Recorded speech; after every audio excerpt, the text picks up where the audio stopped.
कुस्ती जेवणचा गडिंग्लज तालुक्याचा प्रतिनिधी, एक उत्तम कुस्तीगीर प्रताप टोकू हे सख्खे 3 भाऊ. ते वडील पाणीपुरी विक्रेते, ते मध्य प्रदेशवरून सांगलीला आले. मुलं लहान लहान होती, पाणीपुरी विक्रेत्याचा व्यवसाय करायचा. एक छोटस कुटुंब गरीब उत्तम पैलवान केलंय. त्यातला प्रतिभा म्हटला भाऊ आहे त्यांचा.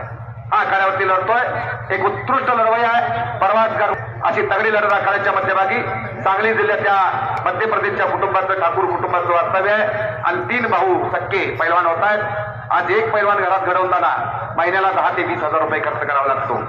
मग 3 पैलवान करत असताना एका पाणीपुरी विक्रेता असणाऱ्या छोट्या व्यावसायिकांना किती 11 फेब्रुवारी 2023ला 39 वर्ष पूर्ण झाली. खासबाग मुक्कामी महाबली सतपाल आणि महाराष्ट्र केसरी, ज्यांना वयाच्या 17व्या वर्षी मानाची गदा 1974ला खांद्यावरती घेतली महाराष्ट्र केसरीची, तो मल्ल सम्राट युवराज पाटील यांची लढत 39 वर्षापूर्वी खासबाग मुक्कामी झाली होती.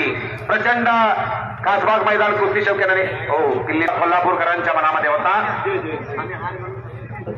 तसाच 11 जानेवारी 1977ला बेळगावला कुस्ती झाली.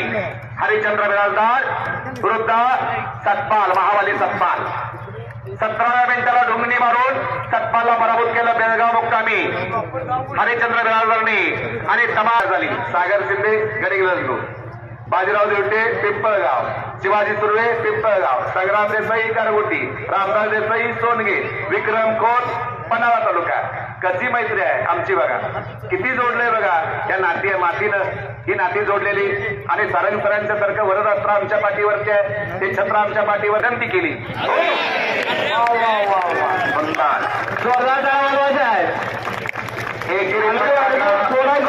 ठाकूर पैलवान विजयी झाला. अभिनंदन अभिनंदन.